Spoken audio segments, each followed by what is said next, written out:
Welcome to Nothing But the Truth podcast with Holly Craider. I am really excited for today's episode. We're here to talk about Special Olympics Ohio. I became a volunteer this summer of 2025 and met Libby the first time I volunteered. It was at a golf tournament, and I'm not a golf player, but you don't need to be in order to help. And she just made me feel so welcome and so excited to be a part of it. And then I couldn't stop. I have been to several events since, including the state games. And today I'm here with her at the Special Olympics Ohio Leadership Conference out in Westerville, Ohio. And that's why we're able to get together. But please help me in welcoming Libby Schaefer, who is the Northeast Regional Director of Special Olympics Ohio. Thanks, Holly. I'm so excited to be here today and talk about Special Olympics. And do you promise to tell the truth, the whole truth, and nothing but the truth? I do. All right, then we can get started. Perfect. Let's get after it. So you and I obviously have a love for the organization, but some listeners who might not know much about it are probably interested in hearing a bit more about what Special Olympics actually does. Sure. Great question to start with. So Special Olympics Ohio and all Special Olympics is a competitive sports organization. We provide year-round sporting opportunities to those with and without intellectual disabilities. Currently, Special Olympics Ohio provides 17 different sport opportunities with 2 new sports coming within the next year or two. Outside of sport, we also provide leadership opportunities for our athletes, health opportunities, community engagement opportunities. So while sports is the driving force, we also are looking to have a well-rounded and impactful role in our athletes' lives. And a spoiler alert for the listeners, don't go away because we are going to be joined by Special Olympics athletes. So hang in there and you'll get to hear a bit more of their stories.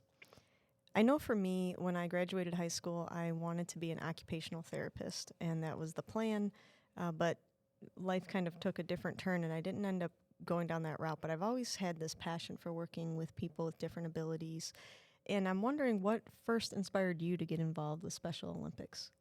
To be totally honest, it was by chance, and it was the best chance that I fell into. I started with the organization about 6 years ago, and it was just one of those times in life that I was looking for a more meaningful role and to connect with a mission. Growing up, you hear about Special Olympics, oh, I know what they do. Like, they help people. There was a job that was posted, and I thought, why not? Let's just apply. Went through the interview, obviously ended up where I am today, and it truly has changed my life in so many ways that I can't even speak about or put into words. But yeah, it's been the best happenstance to ever happen to me. I feel like that's true even as a volunteer. It's been something I've been trying to get involved with, and after finishing law school and finally having time to do it, it just worked out that you happen to have a need for volunteers a certain weekend this summer, and I was able to join. And I wonder for you, you mentioned you've been here about 6 years. What keeps you passionate about the work you're doing? The events. It's the events time and time again. I'm sure you saw at golf. The athletes' faces, it's what makes everything about what I do. It gives it purpose. It's the best. I always try to give advice to some of our newer staff members, and I say, like, if you are struggling or having a tough week or can't remember why you're doing this, get out to an event, find a practice, go to a game. Just see our athletes and interact with them, and it puts everything into perspective. It really does. I know that's what got me hooked. I found myself, I have a heart problem. I have lupus. I shouldn't be out in the sun, but yet I volunteered for the softball tournament. And all of a sudden I'm running the bases with the folks that are participating. I don't know that they even wanted me to, but I'm running around with them because I was just, they're so full of joy. And then, afterwards I'm gasping for air and they're fine. I'm the one that's going down, but it's contagious when you're around them. It truly is. It brings out the best part of you. I mean, I think you also left out. You were moving golf carts, you were directing traffic, you were doing a whole lot of things. So, but you show up and you bring out your best self for our athletes because they deserve it. They deserve every meaningful moment and interaction at those events. Yeah, and Libby trusts you. So, you come and she empowers me with a golf cart. And I did nudge another golf cart. I just feel like this story or this podcast is about telling the truth. So I just need to put it out there. I nudged another golf cart, but everyone was fine. To be honest, I totally forgot that you tapped the empty golf cart. It was totally fine. And yes, I think our volunteers are the reason that our organization is so successful and we're able to have the reach that we have, that if I don't trust you at an event, then it's not going to run smoothly. And sometimes I feel like, oh shoot, did I forget about our volunteers because I just gave them too much trust? But We got it done. I mean, right? We got it done. So, as the Northeast Regional Director of Special Olympics Ohio, what is it that your job entails? I know it's a lot. Yeah, so it's fun. No 2 days are ever the same. It entails overseeing 32 currently local programs in the Northeast region. That ranges from Lorain County all the way over to Ashtabula County, down the state line, and then we go down to about Muskegum and Belmont County. So we're a pretty large region. I help facilitate, schedule, and do everything for our regional sporting events, so softball, golf, and everything else in between. So I wish I could say it was all me, but Lexi, my counterpart, she's phenomenal. She picks up the slack and she's a great time. So we're just a duo up here and get it done. You certainly are. I knew as soon as I showed up at the golf course, I knew who was in charge. I knew who was going to give me the direction and get me through the day, and you did. And somehow you got enough golf carts ready. You really worked through some serious troubleshooting and did it with a smile. And if you're interested in volunteering, they really do put you at ease, and they taught us what we needed to do very quickly. And I think what seems to be important with volunteering is the consistency. When you keep getting the same folks helping so that you've got some folks that know what to do. Would you say that's true? I think it's so helpful. I think the more and more you can interact with our athletes, it hooks you, like you said. It's rough. It sucks you in the best way possible. And you just find the rhythm and the flow to the event, and you figure out like, oh, I like running check-in, and then you get some ownership over it, and you have your little baby of, I'm running check-in, Libby, get away from me, I got it, I have a system, step aside. And I'll respect that. I'll be like, okay, Holly, I'll see you later. Call me if you need me. She's not a micromanager at all. She, even with me as a first timer, she gave me the keys to the golf cart and I was off to the races. But she trusted me, and Lexi was there at my second event, which was a softball tournament, and I was asked to be an escort of the athletes. And so this happened to be a skills competition, and they had different stations that they went through. And I got so attached to my little group of, I think, 4 women that I didn't notice Lexi standing off watching me. This is when I was running around bases and doing all kinds of things. And evidently she asked my colleague, who I have been dragging with me to volunteer, do you think I can interrupt Holly and assign her something else because we really need help in another area? And my colleague said, I don't think so. I think she is locked in. You've got to let her just finish this out. And I still remember each one of those athletes, but it does not take long to fall in love with these individuals. They are amazing human beings, and you want to see them through, and then you hope you're going to see them at another event. Oh, yeah. It's life-changing. Like, I know you will hear me say that over and over again, but until you truly are in it, you don't realize how life-changing it is and how impactful our athletes are, and if you ever just need a shift in perspective, come out to an event and you will leave with the biggest smile on your Oh face. my gosh, yeah. It is so much fun. Along those lines, can you share? I know I have a story that I will share, but I want to hear yours first. I know everyone's surprised that I have a story that I want to share, but can you share a story or moment that really reminds you of the impact that this organization has on athletes? Sure. So, I was fortunate enough to attend our 2022 USA Games in Orlando. So this is similar to how the Olympics run every 4 years. Special Olympics North America puts on the USA Games, and they move from various cities across North America. So look out for 2026 in Minnesota. But I was fortunate enough to coach a unified women's volleyball team for the 2022 games. We were the only all women's team to compete. Those gals rocked it. They were incredible. They gave it their all. But the moment that I can never fully describe to somebody is we have an opening ceremonies, and opening ceremonies is similar to the Olympics. They parade every delegation in alphabetically. And there was this moment where we were walking into Orlando Soccer Stadium. The name escapes me, but we had been on the bus for 3 hours in Florida heat in the middle of June. And you think everybody's about to lose it because they're just tired. And we walk down this ramp to go through this tunnel. And the moment it absolutely gives me chills thinking about it, of just how fortunate I was to participate in that moment and witness it with our athletes. It was so cool. It was so much fun.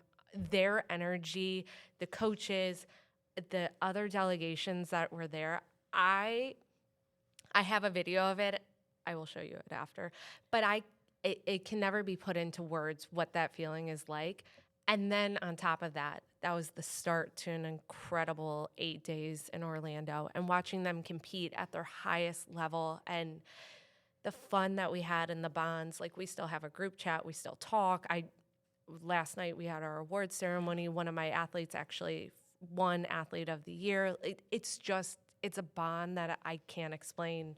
And on top of that, just witnessing all of these athletes from all over the country coming together to celebrate.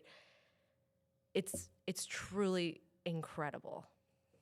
That's amazing. And I'm already looking at Minnesota. Like, how do I get there? How do I do this? Because I want to go. I want to volunteer. Well, I know not to jump ahead because I know it's on our list to talk about, but 2030 in Cleveland's going to be a great time. It's coming. We can jump there. You're the driver today. I'm not in charge. Well, all right. That's fair, because I do want to share these stories. One was it was my second event. It was the softball event, and I had my group of 4 that I didn't want to leave. That Lexi was eyeing me up, and I wouldn't make eye contact with her because I had to see this through with them. And one of the reasons is because there was a young woman, and she seemed to be a little bit more nonverbal, or not, willing to express as much. But for whatever reason, she took to me, and she would just smile, and she let me hold her bat and carry it around. Now, maybe she was just really just like, hey, let me have this girl take carry my stuff around. But the moments of trust that you develop with these athletes, and connecting with them, they're meeting all these strangers, and yet they're really connecting. And she would look at me after she would complete a pass or a throw, and she'd smile really big, and you just get so connected. And I'll never forget this person ever again. And I remember her running around the bases so smiley the whole time. And never in my life have I run with a smile on. Never. It's never going to happen. I look like I'm in pain. I should not be doing it. But she was so joyful as she did that. And it just put things into perspective. And the second story was, there was a woman at the state softball tournament. So I came down to Columbus, And she had been talking to me, and she was telling me how she has a child and she lives in a group home, and she has epilepsy. And she was telling me that running really intimidates her because it can trigger her seizures. So I'm looking at the coach, I'm looking at her, like, are we gonna send her around these bases? And the coach is looking at me like, it's fine, I've got this. So we send her around, and they are supposed to run the bases in under 60 seconds. That's the goal, I believe. Hopefully I ran that activity correctly. To be honest, I think you're more up to date with the rules than Okay. I am at this point. So See. I'm gonna trust you on that one. And so she takes off and she's running down first base, and my, anxiety is building up because I'm thinking, oh my goodness, is she going to be okay? And she's taking it like a champ, and she's on to second base and she's on to third base. And then all of a sudden you just see her stop as she rounds third base. And I'm standing there on the third base line, just looking at her and cheering her on. But I can see her body almost like tense up from whatever it is that happens to her. And she gives me a sign of, it's okay, because I must have looked like I was going to go run and, help her immediately. And she kind of waved me off, and she smiled really big and then ran herself the rest of the way home. And that just profoundly impacted me, that someone who has this medical condition that is very scary and unpredictable would be able to calm herself, regulate her emotions, and finish this goal that she had for herself. And I'm crying as she's running down the baseline, and she's looking at me like, I'm good, I'm fine. Why are you crying? But just so proud. And it makes you put things into perspective in your own life. They're amazing. There really is no words for it. No. They are amazing. And joy is definitely, like, that's the perfect word for this organization. Yes. There's so much joy, and the joy that our athletes bring and the joy that you find in yourself, it leaves your cup just feeling so full at the end of the day. It does. And now I'll let you talk about Special Olympics coming to Ohio in 2030. Thank you for letting me have story time. Always. We can share our athlete stories all day. Those are my favorite topics. Now, I am especially excited because I live in Cleveland. So I was so happy when a colleague of mine is the one who told me that this was happening. So tell me what your thoughts were and how you're feeling, how everyone in Special Olympics Ohio is feeling. Yeah, so it's been a long process. It's definitely something that we knew was a possibility. It was down to two cities, us and Nashville. Great city, obviously, with Nashville. And we had to host the selection committee. They'll come around and look at the site and do a site visit. And there's a whole long list of check marks that they have. They work with the Greater Cleveland Sports Commission. So great partners there. And really, it's just looking at, is the city built for something like this? And is the city ready for something like this?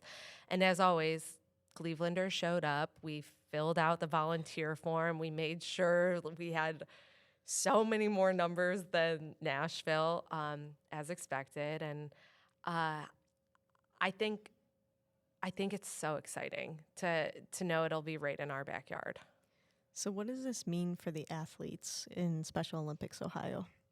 Oh, to be the host state it's so exciting. A lot of it doesn't come down to Special Olympics Ohio, since it's put on by Special Olympics North America, but it's still such an honor to be selected as the host state. And I think the intensity and the competitiveness will only be high from now until 2030. So what does it mean for you? Oh, great question. I think I didn't believe it until the paperwork was signed. So I didn't want to get my hopes up. For me, knowing it's going to be roughly 20 to 30 minutes away from where I live, I'm just like, this is going to be so cool. And I try to express to all of my friends, come and volunteer. You're going to want to volunteer. It's so cool. And I definitely feel very, very fortunate and excited that we were chosen. I can't wait. Oh, I've got to stay same. healthy till 2030. Just, I've got to keep it together. Right? I can't go down. I We've know. got to make it. That's what I'm like. It's only 5 years away. It's going to be here before we know it. Uh-huh. But I know I shouldn't say that. It's probably a lot of work for you all, but, you know. But it's all fun work, right? Yeah, it So- is. I'll be there. So what are you hoping the impact will be after we hold these games in Ohio? So I think when people think about Special Olympics Ohio, they think about Columbus and they think, oh, yeah, like that's in Columbus, or we don't have that here in Cleveland. And I'm hoping that that narrative changes. Our athletes in and around the Cleveland area, they're strong and they show up, and we have some really, really great local programs. So I'm hoping that that just helps the narrative of, yes, we are Special Olympics Ohio, but we serve the entire state of Ohio, not just the Columbus area. No shade on Columbus ever. We love it here. We love it. OH. IO. There you go. Yeah, I mean, I think that's such a good point because even when I first tried to get involved, I thought I would be down here in Columbus quite a bit. And while you can come down for state games or other activities, there are plenty to do right around the Cleveland area or Northeast Ohio. And I feel like most weekends in the summer, there are events going on, or at least feels like it. Probably feels like it to you too.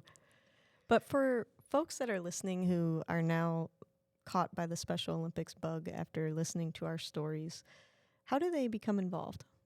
So there's a bunch of different ways.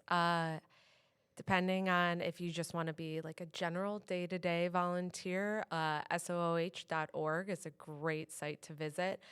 We have a volunteer form you can fill out. You'll be added to our email list and get, I'm sure Holly is very familiar with what I'm about to say, but all of the emails about upcoming events that we have, feel free to sign up, come out and participate. You can also get connected with a local program in your area if your passion is more towards coaching or something along that line. We have phenomenal local programs that are always looking for coaches who want to work with our athletes to improve their skills, but also on and off the court. Let's say it that way, improve their skills on and off the court. So those are two ways. Look on our Facebook page. There's always something happening. Even if you don't sign up for an event, come on out. If you see it, come on out. I will never turn away volunteers. I will always be like, yes, come on in. And they've got T-shirts for you. I was going to say, you'll get a T-shirt. The color is changing next year. So if you have... What is it? I cannot reveal that information yet. We'll do a part 2 episode. It hasn't been decided. That's the actual truth. But it will be a different color from the blue. So you get a T-shirt, nice name tag, but really you get lasting memories with the athletes. So SOH.org or our Facebook at Special Olympics Ohio. Those are the two places you can catch all the information.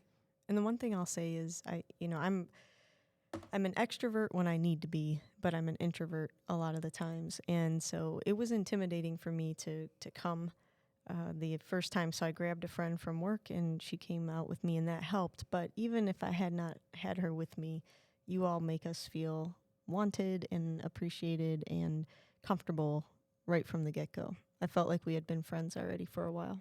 Well, thank you for saying that. I really appreciate that. I think we were met under very, very weird circumstances with some troubles we were having at an event. And Holly joked, I will step in as your lawyer if needed. So always nice to have that in your back pocket. But I think that when you join Special Olympics, you really join into the family atmosphere. And that's just how it is.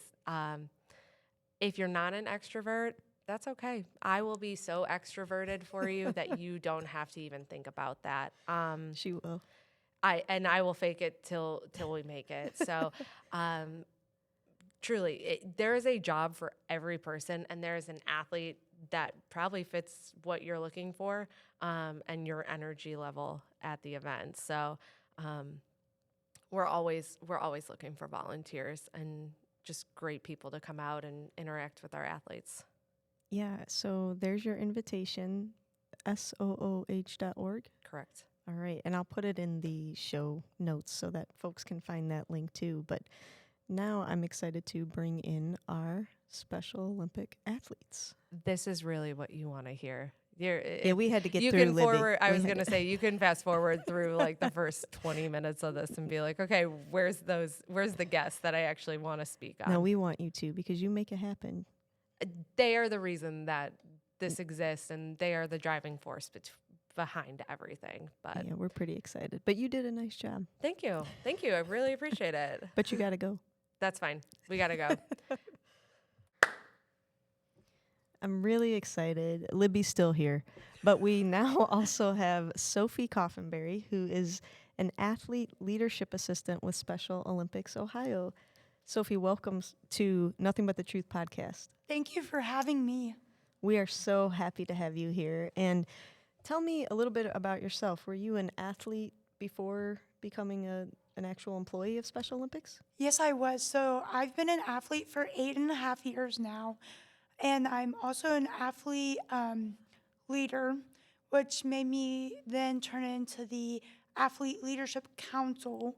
And with both of my works there, that was able to prove to the Special Olympics Ohio staff I have what they're looking for.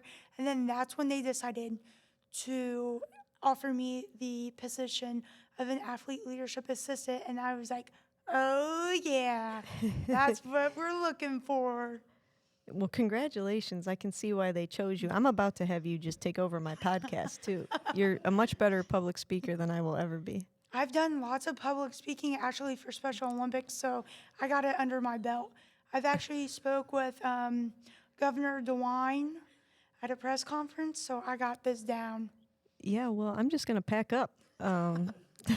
No, you help me. You're going to help me learn more, and we'll partner together. But you mentioned Governor DeWine, and I know that you were involved with the pitch to bring the big games to Ohio, and I'd love to hear from you. What was that like? It was honestly very scary because it was kind of a last minute, like they had an athlete, but then something happened. So then 2 days before the press conference, I get a call saying, we need to talk. And I'm like, what did I do? And they're like, well, nothing. We just need you to come to Cleveland to do a press conference. No big deal. And I'm like, well, how many people? Who all is going to be in this press conference?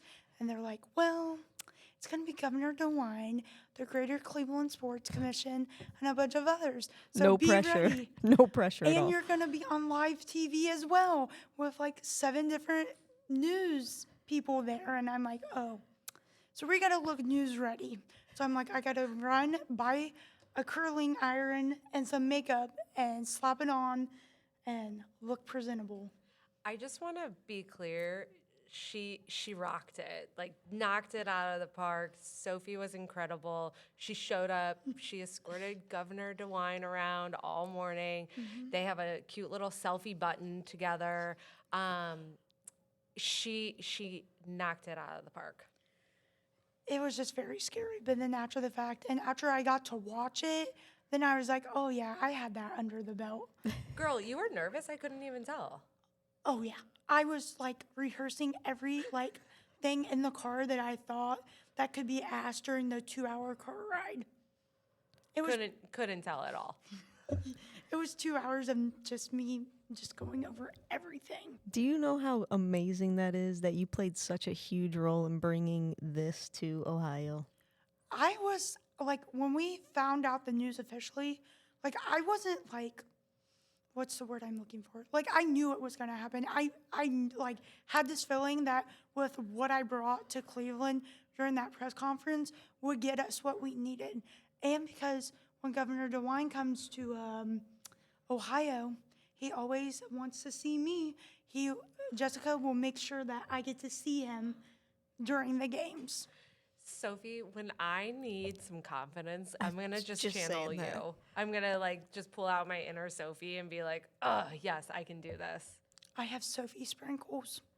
Put it right here. Yes, Dump them on. I there. need. There, I'll give Ooh, you some Sophie I sprinkles. feel better. I had to It's give some of our DDS Sophie sprinkles today before they presented. So not to take Holly's job, but No. what's the DDS? The Diana Davis Spencer Grant Foundation. And I happened to be in a presentation today where, again, we're at the Leadership Conference for Special Olympics Ohio, and athletes were sharing projects that they had engaged in to support their community outside of being an athlete. So can you tell the audience a bit more about what these are? So I was the co-facilitator, and I ended up going to South Carolina for a whole week to get trained. And all this training, I came back, I trained all these athletes, and we had to really sit down and like pick their brains about how they could leave a lasting impact on their community. Even if it was just something simple as the walking club or even the accessible playground, which I thought was incredible. Like, I couldn't even think of these things myself, and I'm the one that does a lot of the public speaking. And I was like, oh my goodness, this is good. It's amazing to when you really wrap your mind around what's happening here. Those listening might be thinking you're coming to Special Olympics to help these athletes, but these athletes are pouring so much back out into the community and then also to those of us that come to support them in their games. And I just want to thank you for the work that you did with DDS and just seeing you today and seeing how positive you are and encouraging of your peers. That seems to be a theme amongst the athletes. Let me just take you back to my high school athlete days. First of all, we were the worst team in the conference every year. It was terrible. We were run-ruled every softball game, so we never had a chance. But you never saw people rooting for each other the way that I see the athletes at Special Olympics rooting for each other. They're on opposite teams, and they are screaming for each other, or they're competing in a skills competition, but yet they're wanting the other person to do just as well. Can you talk about what it's like to actually be an athlete in that kind of environment? It's amazing. You know, you see some of us athletes, and we might have some problems with one another, but at the end of the day, we really do come together because we're there for one thing and one thing only. Not only for our sports, but to gain those friendships that'll be everlasting on and off the court, and even becoming friends with athletes from other different countries and other different states. I mean, with all the work that I get to do, I get to meet lots of people. I've met people from different athletes from different countries and different states, and I try to connect us all together so we all can see what our environments are like since we're from different places. What would you say was the best thing that happened to you as an athlete? What did you learn, or how did you feel differently after participating as an athlete in Special Olympics? What did it do for you? It made me feel like I needed to go out there and help the athletes have a voice for themselves, because not all athletes know how to speak up for themselves like I do. So I take my courage and I'm like, if you need help, I'm here to help you, but you have to tell me what's going on so I can go to that staff member and be like, hey, so-and-so is having an issue. Can we find a way to help that athlete? Or can we find a way to, get this athlete the proper health care we need? Because not all athletes have the same health care as others. And it's just a balance of everything. So I'm trying to help balance out all athletes if possible. I mean, I'm speechless. I'm speechless. I just am so If you think impressed. you're exhausted, imagine what Sophie does on a daily basis. I can't. I want you to be my life coach also. And she does it all with that smile on her face. She's been smiling since I got here at 8:15. I truly don't ever think she stops. No, she's amazing. Sophie, as an athlete, there are people that come, like myself, volunteers, and we come and we support the event and support the athletes. We have folks that are going to be listening to this episode who might be thinking about signing up to be a volunteer. What does it mean when you arrive to the event and you see people like myself that are there, that want to be there to help you all? We feel joyful because, even if you guys are just standing on the sideline cheering for us, that gives us the push of encouragement to get to the finish line, even if we're coming in third or fourth place. I mean, there's been many races where I've been behind, and I felt a little bit discouraged. But when I wrap around that corner of that track or get to the end of the pool and I have a volunteer cheering me on, it makes me feel so good about myself that I did try my best, but it wasn't like today wasn't the day to get a medal, but it was the day to come out and show volunteers what us athletes are made of. And we're not just there to we're there to compete, but we're there to show what we're really made of and what we can really do, and that we go for that gold when we can. I love that. And Lexi, come over real quick. So I was telling the listeners about you earlier and about how I came to the softball event and you were asking my colleague if you could interrupt me while I was escorting the athletes. She remembers this. And my colleague said to you, like, I don't think so. Holly's really locked in. So can you talk about that morning when you were trying to get me and how connected I was with the athletes? Yeah. So I'm only a year in, but I see it all the time with how impactful the athletes are to others around them, especially the volunteers. But in that moment, I needed another volunteer. So if you're listening, come volunteer. It's always a fun time. But yes, I felt like I needed another volunteer. So I was trying to rip her from her group that she had already connected with in a matter of probably 5 to 7 minutes. Yeah, I mean, And I was all knew, in. I knew. I said, hey, do you think I can steal her, or is she pretty locked in? And she said she's pretty locked in. So I patiently waited, and then we divided and conquered from there. Yeah, she was wonderful, but I mean, I had like tears and it was rough. It was rough, but you were so kind to let me stay. And it's so true. You think as a volunteer you're providing some service, but what you all give back to us, what the folks working with Special Olympics give back to us, I cannot do justice to describing it. I went to law school. I'm a speech teacher, and I can't find the words. It's really incredible, and thank you for telling folks about how special that can be and what it means to you as athletes. And to you all, what does it mean for you to have these volunteers come? Plainly, we couldn't do the event without them. I have loved the bond personally that I've created with our volunteers. If you know me on a personal level, I'm not an emotional gal. I don't really hug people. I hug our volunteers. I love them. I don't know if I got a hug. To be honest, Oh, this if I morning got- was a little rough, so I apologize about that one. Yeah, no, that's okay.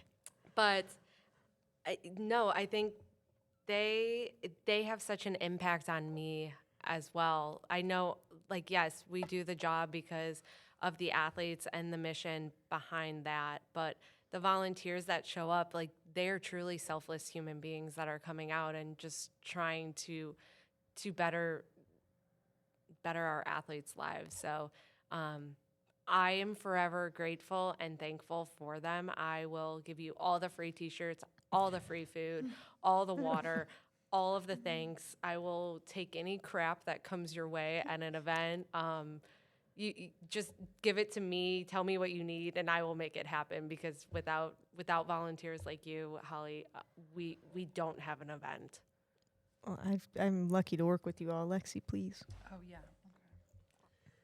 Okay. I will just echo what Libby has said. Honestly, we really wouldn't be able to do the events without, obviously, our athletes, but the volunteers make a huge difference.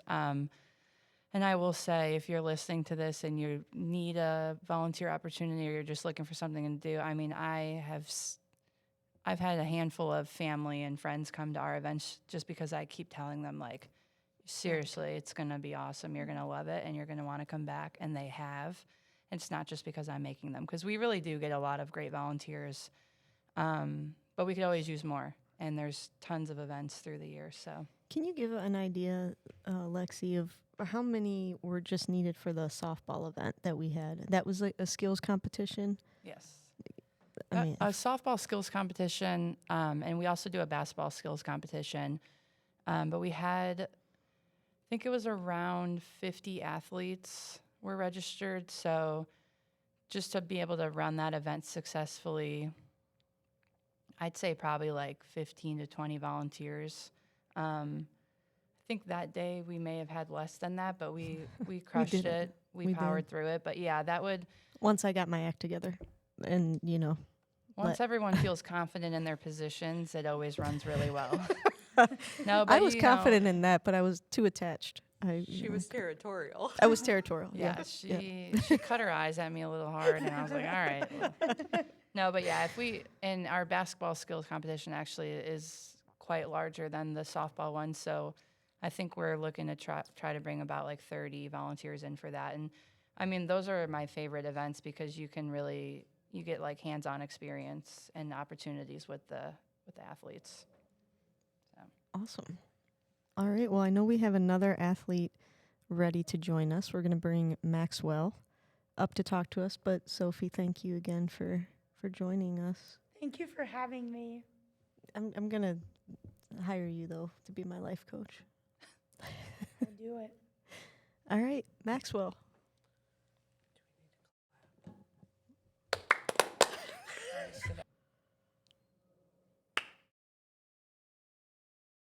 All right, we are here with our next athlete from Special Olympics Ohio. I am very excited to introduce everyone to Maxwell.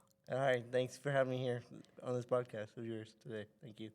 I am honored to have you. You are a current athlete with Special Olympics Ohio. Yes, I am. Tell us a little bit about your sport or sports and how you got involved. So I've been in Special Olympics for 3 years or 5 years.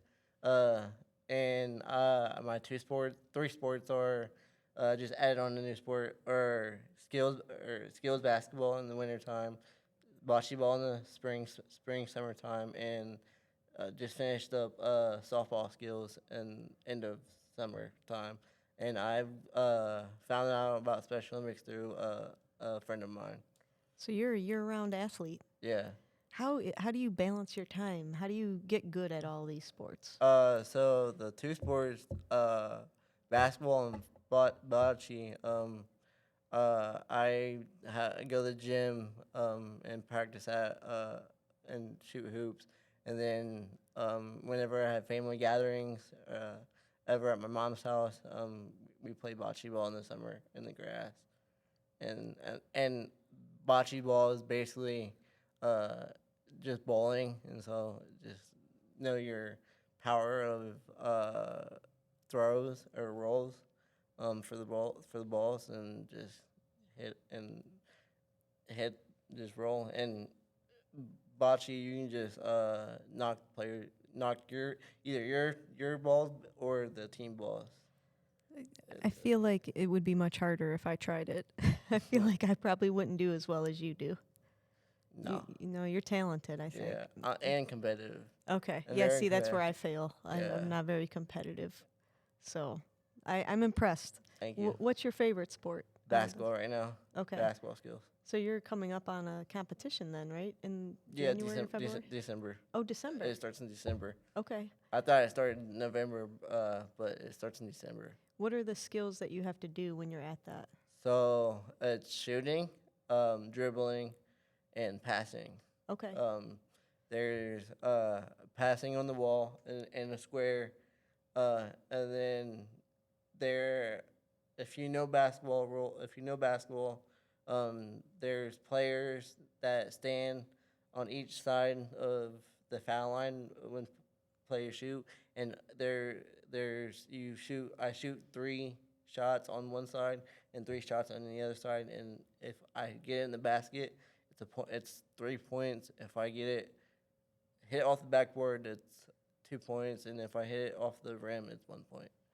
Well, I don't want to brag right now, but I did win a foul shot competition back in my day. All right. So we may have to take this to the court and Yeah. see. Yeah, Oh, that's bet, fine. bet. All right, I got bet. Yeah, that's what the kids say. Bet. Bet. All right. Bet. Yeah, I will. I'm ready. I'm right. Okay. Bet. All right. I'm Well, let's in. just cut this episode. Let's go now. Yeah. We're out of this episode. Just because I'm a down. little older than I was back then doesn't mean I've lost my sharp shooting. Okay. No, look, he's getting competitive. I'm not gonna take it easy on you. Oh, that's good. I don't want to be, given the pass for being the old lady. You go hard. I'm Go ready. hard or go home. That's right. That's right.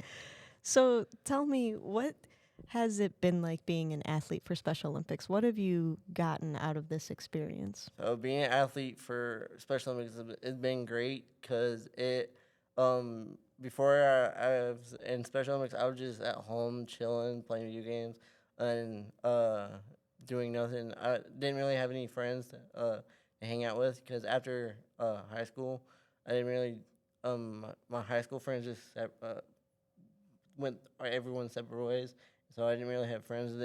Then getting into Special Olympics, I was able to talk and make new be friends because I'm a sociable guy and I'll make friends wherever I go. And being in Special Olympics is very helpful for me because I'm able to play sports and be active in the community and make friends and um, stay with them and stay in touch with them out of Special Olympics. I can tell it's easy for you to make friends because I'm already in. I'm going to come down to wherever you live and we're going to play basketball. OSU. Okay, OSU. You're taking me on the big court. I got to Yeah. go. That's where I live. I thought we were going to do like a pickup. you Oh, know. we can go. We can do. I can. Yeah, find let's take it to the streets. I'll take it to the streets. That's fine. All I'm right. fine. I'm ready whenever. Yeah. All right. If I didn't have to go back to Cleveland tonight, I'd do it right now. But Yeah. that's the only reason I'm not participating. Next right, time but- you're up here. That's fine. Next time you're up here. They've got my number. All right. So it sounds like this has helped you, personally, and it's bigger than the sport. Mm-hmm. And what would you say to maybe individuals who might be in the same position as you, where maybe they don't know about becoming an athlete, or if they should do it, maybe they're nervous to meet new people because maybe they've been by themselves a lot, or they're not, they're nervous about entering a big crowd of athletes or new people. What advice would you have for them? I would say get out there and try it. Put the nerves behind you. You can have a little bit of nerves, but just get out there, sign up, go to the first tryouts of any sports you want to try. See, and there's not just basketball skills or bocce and softball. There's power. There's all kinds of different sports for Special Olympics Ohio that they can try. I just do basketball. They can pick their favorite sport they want to play, and once you go to the practice, you can connect with those players or your teammates that you want to talk that you talk to every practice and that you talk to every other practice or so often at practice. But you will find that either group of friends or one person that you will talk to at practice every single week and catch up with them, and that's what I do with coaches. Some of my favorite coaches at basketball and bocce ball, and with my teammates as well. I mess around. I like to joke around, so I'll mess with my coaches and play. And some of my teammates that can with the teammates of mine, I'll figure out if they can handle the joke or not. If they can't handle the joke, I'll either not say it or not joke around with them at all. Well, you better tell your coach to get you prepped for our game. All right. All right. Let him know. Is he here today? No. All right. No. Good. Yeah. I I would don't have know. told him. I don't know where he's at. It almost sounded like you were going to mention powerlifting as Yeah. one of the sports. Don't ask me to compete with you with powerlifting. I I don't can barely do lift this microphone. I don't do Lexi had to help. powerlifting, but Yeah, I'm not doing that. I All right, wanna good. We're get- good on that. We're Yeah. not doing that. That's my one I'm not into. Mm. Yeah, no, I can't. I am into exercising, but I'm not at powerlifting yeah, yet. no, I don't want to run either. I'm not running. I'm not powerlifting. I'm not. Oh, doing, I can run. No, I'm I not. can No, run. I'm not doing that with you. We're not going running. We're just doing basketball. Yeah. Yeah, we'll do horse. Do you play horse in basketball? Do you Well, shoot? I'll do horse. I'll do pig. I'll do any. All I'll do right. any basketball. Well, game. let's do horse. It's got more letters. It gives me more opportunity to try to, try to Yeah. beat you. Yeah. So I really love what you said because growing up, this podcast is all about telling the truth. And when I was growing up, my dad left when I was a kid, so I only had my mom and my sister. And my sister was quite a bit older than me, so she was, having her own friends and doing her thing, and she would include me as she could, but I kind of grew up more by myself and entertaining myself, and it can feel isolating sometimes. And it sounds like you're busy with Special Olympics where you're going to practice regularly, you're making friends with your coaches, with your teammates. So it sounds like it really helped with giving you a community that you may not have otherwise had, huh? Yeah, absolutely. And you would recommend it to anyone to come out and do this? Yeah, absolutely. Yeah, cause I have a former coach that coached me in basketball or skilled basketball.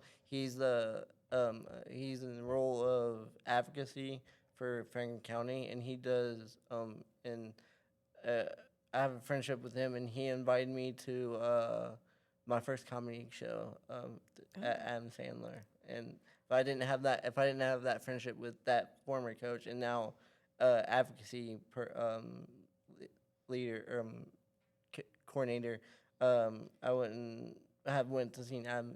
I wouldn't got that invite to see Adam Sandler. That's awesome. So all you're inviting me to is to play basketball with you. You're not taking me to the comedy show. I see. You're putting me on the spot. I'll take you. You're making me run around the gym. This is Lexi. This Hey. is wrong. I mean, something's not balanced here, but that's fine. We'll start If with you the like gym. sports, I'll take you to football games. I do love sports. All right, All right. I'll take you football games. All right, the winner of our shooting contest has to take the other one. All right. Okay, Bet. fair. Bet. See? Bet. Bet. There we go. So I have lupus. I don't know if you've ever heard of lupus. Have you ever heard of that?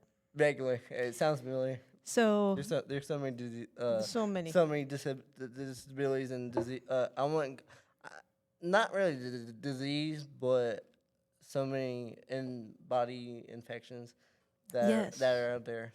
So mine is systemic lupus, which means it goes after my organs, and it prevents me from doing things sometimes because I get where my heart races real quickly, and it makes me scared to run or to go too hard at a sport. And I get frustrated with myself because I don't want that fear to keep me from having fun, because I love playing sports and I love engaging with other people. And I think sometimes people don't understand like what it's like to have those things where you're held back. So I'm interested in hearing, from you, what advice would you give to someone like myself who's sometimes a little scared because of my disability, but I still want to do all the things? Like how would I overcome that fear? So for me, honestly, I never growing up never let my my family never let my disability affect what I did. My mom and my family always included me in family gatherings, and other gatherings. I know some people in the political field that I've done things for, and so I don't let my disability stop me from speaking in public, doing other things I enjoy doing for friends, family, in the community, in my community. That's impressive. Thank you. You're welcome. I am always inspired by the athletes of Special Olympics, and I'm so lucky to know you and to learn from you. I get more from you than you'll ever get from me, that's for sure. And I'm excited for you as you continue your journey in your sports, as you prepare to lose to me when we play basketball. And I wouldn't want to put another bet, but I'm afraid to. yeah, you should be afraid because you're going to lose. But probably. And I'm excited for you as you prepare for Special Olympics, the big games to come to Ohio. What does that mean to 2030. you? Tell me what you're thinking about this. It's a blast. Here, I was all about putting my vote in for 2030 Cleveland here, because having that here will up Ohio Special Olympics, Ohio revenue, and hopefully bring more people into Special Olympics Ohio, and it just shows why Ohio and Cleveland is a and the best representation for the winter for the games in 2030. I'm pretty excited. I can't wait to see you there. I know you'll be there. Let's hope. I want you to end the show for us today. So I want you. This is your opportunity to say anything you'd like to listeners about the impact of Special Olympics on you, or why they should be engaged, or what it means to you.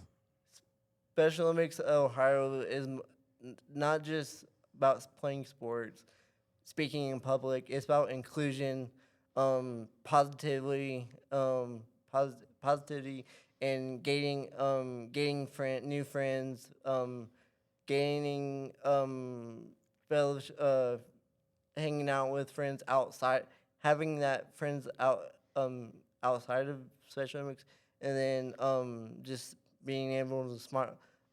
Like YouTubers I watch says smile more, and that's basically what Special Olympics has done for me, is being able to smile more. And you just bring out this huge smile in me. So thank you so much, Maxwell, for being with me today and making me smile. And thanks to our listeners for being here. For all the viewers out there, smile on. Smile on. Yeah.